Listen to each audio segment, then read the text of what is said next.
สิให้ทางสาวโสดเฮาแนะนำตัวให้ทาง FC เฮาได้ฮู้เนาะว่าเพิ่นชื่อแนวใดเนาะ อันชื่อดาน้อย ชื่อนาน้อย อืม ปัจจุบันนี้มีอายุจักปีแล้ว อายุ25 ปี อายุ25ปี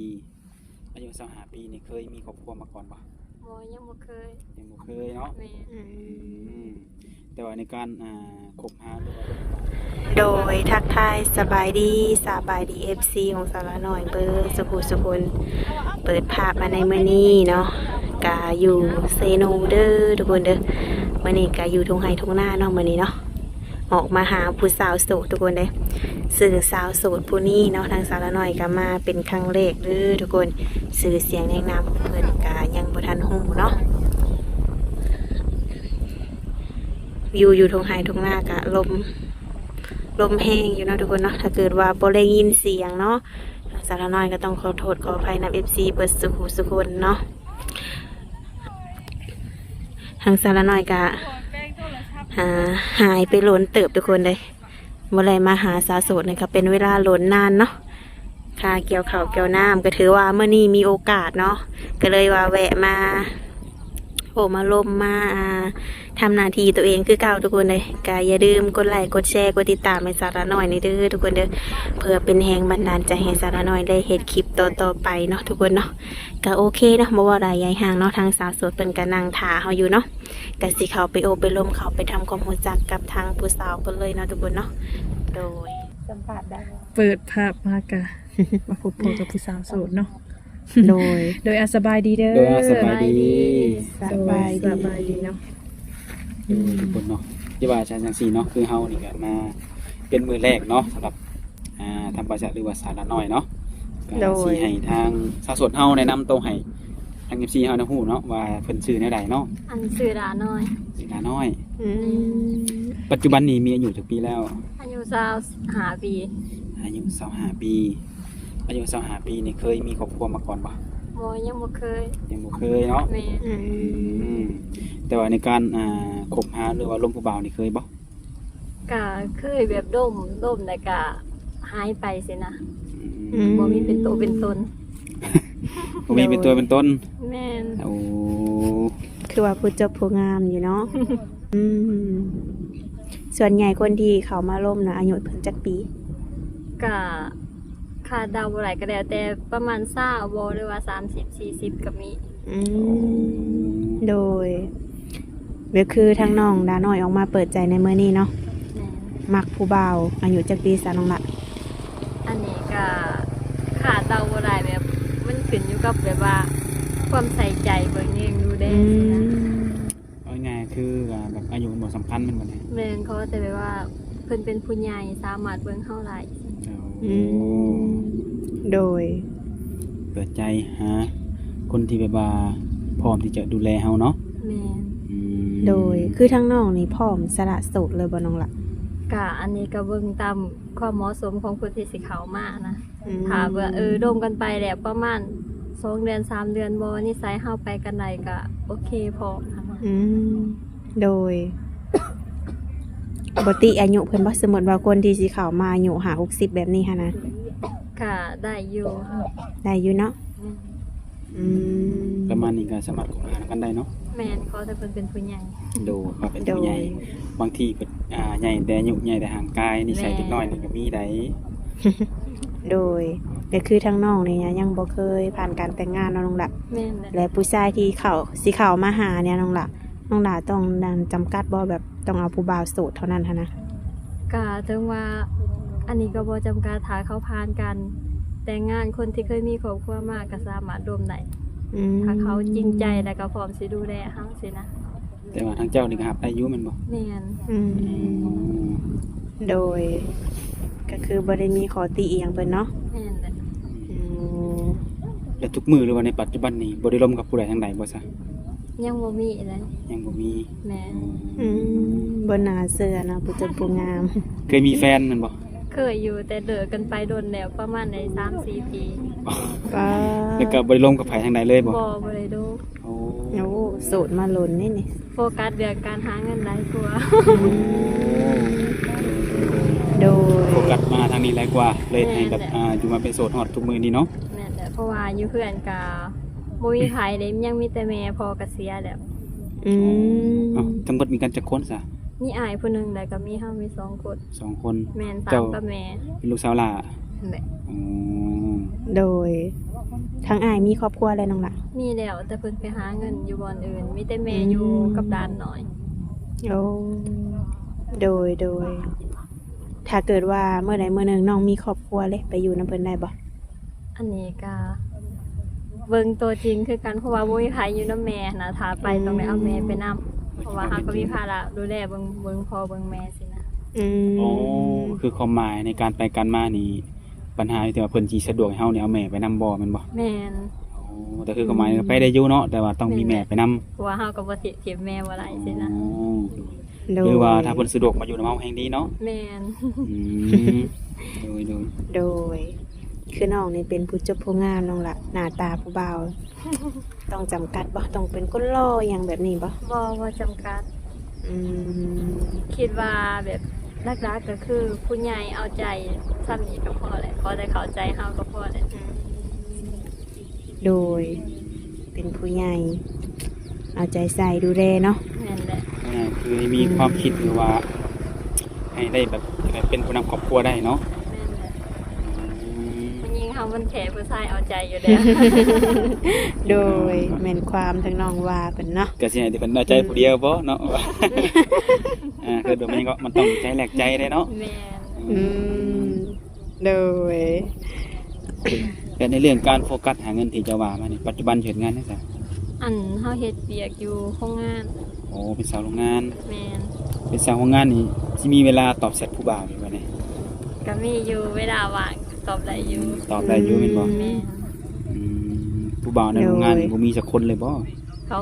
เขาบ่สนใจเฮา โอ้แม่ แม่นอยู่บ่เนาะ หรือว่าเห็นกันเรื่อยเลยใจบ่หวั่นไหวบ่หรือว่าใดๆเนาะ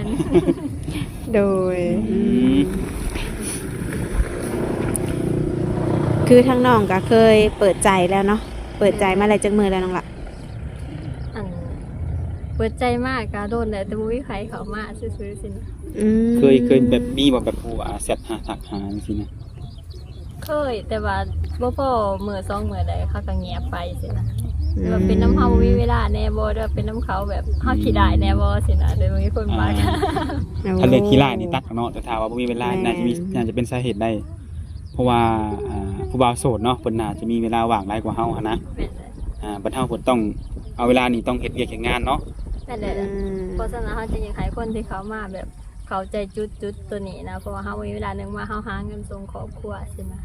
ถ้าเฮาบ่หาแล้วก็บ่มีเงินส่งพ่อแม่อยู่บ้าน ก็อยากให้หนุ่มโสดเฮาต้องเข้าใจในเรื่องนี้เนาะ แม่น เพราะว่าเฮาก็ยังบ่ทันมีเพียบพร้อมทุกอย่างเนาะ แม่น ก็ต้องดิ้นรนอยู่ปัจจุบันนี้ไง โดย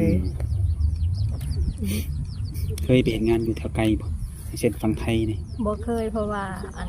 บ่มีคนเบิ่งแม่อยู่แต่นำแม่หาเงินแต่แถวไกลบ้านสินะ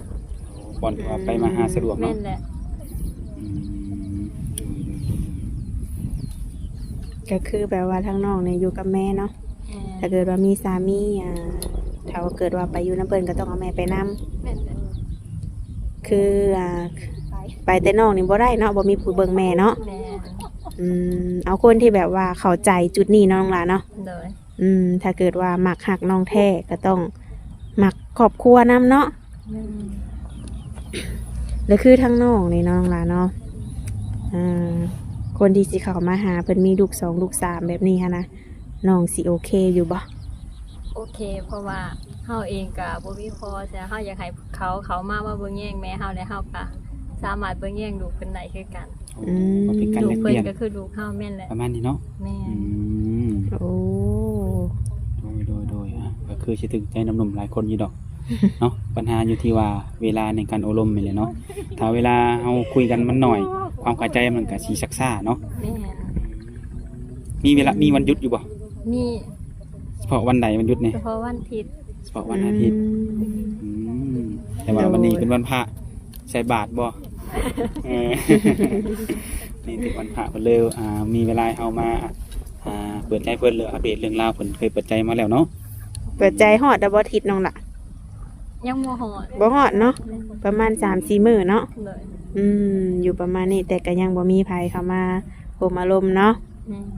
แสดงว่าหัวใจน้องก็ยังว่างอยู่เนาะ โดยน้องเข้างานจักโมงเลิกจักโมงน้องละ อันเข้า8 โมงเลิกอัน5 โมงบางมื้อมีโอกาสฮอด9 โมง 10 โมง อืม เป็นบางมื้อบ่ แม่นแหละ โดยเดือนหนึงนี่เท่าไดน้องละ คันเริ่มต้น2ล้านปลาย โอ้ สองล้านนี่รวม OT นำบ่ บ่ แต่มี OT ก็สิหลายกว่าเก่าแม่นบ่ แม่น อืม ว่าแต่อยู่2แม่ลูกนี่เฮ็ดให้เฮ็ดนาอยู่บ่ เฮ็ดได้จ้างคนมาเฮ็ดมาไถให้ โอ้คือเอาหาเงินเราก็ต้องจ้างเนาะ แม่น โดยโอ้ปีหนึงได้จักสอบน้องละ อันปีนี้หันได้82 โอ้ อันใดสิกินเนาะ2แม่ลูก หาคนมาดำหน้าไถหน้าสวยอยู่ เห็นข่าวมาซะเนาะ ตอนนี้เพิ่นขาดลูกเขยแล้วตอนนี้ โดยคือทางเฒ่าแม่อายุจักปีได้วเนาะ แม่ก็อายุ56 ปีแล้ว โดยเพิ่นก็มีอายุหลายแล้วเนาะ แม่ คือเสียอะไรลูกเคยแล้วล่ะ อยากได้มาโดนแล้วแต่ไม่มีใครมาเป็นให้ เป็นลูกเขยยังเงาอยู่เลยต้องมีหลานจังบ่เงา โดย แต่ น้องนี่ก็ คือแบบผู้จบผู้งามเนาะแต่เรื่องแบบว่ายังบ่ทันมีภูเขามานี่ก็อยากรู้สาเหตุคือกันเนาะบางทีการที่เฮาแบบเปิดใจแบบสิเนาะบางทีบางคนเห็นผู้นี้คือหน้าตาดีก็สิมีคนคุยหลายประมาณนี้เนาะเขาก็ อาจ สิ จะ บ่ มี ทัก ส่ มา วนเนาะ แบบนี้ส่วนหลายเด้ส่วนหลาย แม่ แต่ความเป็นจริงบ่แม่น งามหลายก็บ่ดีเนาะครับว่า งามหลายก็บ่ดีเฮ็ดคนอื่นคิดว่าเฮานี่มีคนหรือว่ามีเจ้าของแล้วประมาณนี้ อื เนาะ ม เลย ว่าเป็นอย่างเนาะเดี๋ยวเฮาก็โฟกัสให้อันนั้นทุกคนเลยว่าปัจจุบันนี้เพิ่นก็ยังโสดบ่ทันมีไผเปิดใจเพิ่นก็บ่มีคนอบรมเนาะทักมาก็พอๆใส่ก็เงียบไปเนาะ แม่นได้ ย้อนว่าเวลามันบ่หลายในการคุยกัน โดย คือน้องคิดไว้อยู่ว่าแบบก่อนสิออกมาเปิดใจนะน้องหลานแบบ คิดไว้อยู่ว่ามักผู้ชายแบบนั่นแบบนี้หั่นนะ ก็คิดอยู่ ลองเอามาเบิ่งแบบใดมักก็ได้นี่ตามใจมัก ถ้าเปลี่ยนถ้าเลือกได้ก็อยากร่วมผู้ชายที่แบบว่าอายุ40 ปีลงมาสินะ 40 ปีลงมาเนาะ แม่น โดย ความสูงความขาวนี่จำกัดอยู่บ่ ก็สูงก็สูงก็ได้บ่สูงก็ได้แต่บ่ได้จำกัด เดี๋ยวนี้บ่ติดตัวนี้เนาะ แม่นบ่มีสเปคในตัวเพราะว่าขอแต่เป็นคนดีพอ อ่า โดย ว่าคนเป็นผู้ใหญ่แต่ก็นิสัยดีเอาใจหลายกว่า โดย แบบเพิ่นกินเหล้ากินเบียร์สูบยาแบบนี้ได้น้องละ ก็ได้คือกันเพอคนเฮาทุกคนมันต้องมีสังคมสินะ งามมอใจยังกว้างอยู่เด้อทุกคน เนาะ อืม ไผได้สิเป็นผู้โชคดีนี่เนาะโดยบ่มีปัญหาอย่างเนาะในเรื่องนี้เนาะ แม่น ในกรณีที่ว่าทั้งผู้บ่าวอยากมาหาได้ซะน้องละอยากมาเบิ่งครอบครัวแบบนี้ มากก็ได้แต่ว่าต้องนัดก่อนว่าถามก่อนว่าสิมีเวลาว่างบ่เพราะว่าหนึงมาเฮาก็เฮ็ดเวียกสินะ โดย อาทิตย์นี้พักเทื่อนึง แม่น นอกจากว่าเทศกาลเนาะ แม่นแหละส่วนสงกรานต์นี่ก็สินัดเจอกันได้อยู่ การมาเพื่อนัดเจอสงกรานต์มันก็ยังบ่กี่เดือนดอกเนาะ แม่นแหละ ผู้ดีศึกษาเบิ่งใจกันเนาะ แม่น แม่น อืมถ้าเกิดว่าเพิ่นอยากชวนไปเที่ยวไปหยังกะไปบ่ได้บ่นี่ น่าสิไปบ่ได้เพราะว่าเฮาลางานบ่ได้ อืม แต่วันอาทิตย์มาเพิ่นต้องอยากพักผ่อนนั่นบ่ แม่นแหละ มื้อเดียวเนาะ อืม อยากได้กันแล้วแต่เนาะเพราะว่าของพวกนี้มันอยู่ในระหว่างคนสองคนจะรวมกันบางทีรวมกันแล้วถืออกถือใจว่าอยากหลับอยากนอนก็ไปนะ อยากเจอสินะ เนาะไปเจอกันเวลา2 ชั่วโมง 3 ชั่วโมงก็ได้นะวันนี้ แหม มาบ่ได้ได ถือว่ามื้อนี้ก็มาอบรมกับน้องหลาน้อยเป็นครั้งแรกเนาะ เลย ก็ได้ถามข้อมูลอีหยังก็หลายเติบอยู่เนาะน้องหลานเนาะคือทางน้องนี่ถ้าเป็นไปได้นี่อยากได้ผู้บ่าวอายุ40ลงมาเนาะ แม่นแหละ มักคนเอาใจใส่ดูแลเทคแคร์ดูเลย แบบผู้ใหญ่เนี่ยเล็กน้อย แต่ว่าพังจากเชียงปากนี่บ่แม่นคนแถวนี้แม่นบ่ อืม คนทางใดเมืองใด คนอัน ปากเซ่ ปากเซ่คือว่ามาไกลพอสมควรเลยนี่ แม่น มาฮอดเซโนฮอดเซยทุกคนเนาะมาอยู่พี่ดนแล้วบ่ อันปีที่3ประติ 3 ปีแล้วทุกคน โดย 3 ปีตั้งแต่มาอยู่นี่คือเรียกของงานอย่างเดียวนี่มันบ่ นั่นแหละ แม่ได้สนองรับมานำบ่ แม่ได้อยู่บ้านได้ช่วงสงกรานต์แต่เพิ่นพากเวียกให้แล้วเฮาจึงสิได้มื้อหาแม่ อืม ได้หาเงินส่งให้เพิ่น แบบมาหาเงินสิแล้วบ่ได้เนี่ยดูแลเพิ่นดูแลตัวเองบ่ แม่ดูแลตัวเองอยู่กับหลานหน่อยสิ อืม เพราะว่าเพิ่นก็ทางแม่เพิ่นก็อายุหลายอยู่เนาะ นั่นแหละ อืม โดยก็คือทางน้องนี่ก็ง่ายคือปีหนึงเมื่อเทื่อนึงบ่ แม่น อืมแล้วสาวลาวใต้ได้นี่ อาจ เนาะ สิยอดตรงกับแบบยังไงก็นี่แหละความจนในเฮาเดินทางจากพ่อแม่เนาะ แม่น ต้องดิ้นรนว่าง่ายก็เฮาก็ต้องเลี้ยงเพิ่นว่าง่ายกันเนาะ นั่นแหละ เพิ่นเลี้ยงเฮาใหญ่มาแล้วเฮาก็ต้องเลี้ยงเพิ่นว่าซั่นซะอืม โดย นอกจากหาเงินเลี้ยงพ่อเลี้ยงแม่นี่มีแนวอยากได้อีกบ่ในการหาเงิน อยากได้หลายอยากมีเงินสร้างบ้านให้แม่แล้วก็อยากได้เงินซื้อรถสินะ อืม รถยังรถ4ประตูบนรถนะ จักก็ได้บ่ไม่ถึงขนาดนั้น นี่แหละ โดย การหาเงินเฮามันต้องมีจุดประสงค์เนาะแล้วก็มีแบบเฮาต้องตั้งไว้ว่าเฮาอยากได้นั่นนี่เฮาจังแบบมีกำลังใจในการหาเงินเนาะ อืม คือจะสร้างบ้านให้แม่เอาบ้านทุกมื้อนี้ไปได้จ้ะ บ้านทุ่งเวเดกาแบบมันบ่ดีแล้วขนาดนั้นค่ะยังมันตกหัวแล้ว เดือนสมัยตะกี้บ่ แม่น โอ้ โดยถ้าเป็นไปได้เนาะอันนี้ก็คือจุดประสงค์ของน้องเนาะ ความหวังความฝันเนาะในการหาเงินเพื่อที่จะไปเฮ็ดในส่วนนั้น อืม โอ้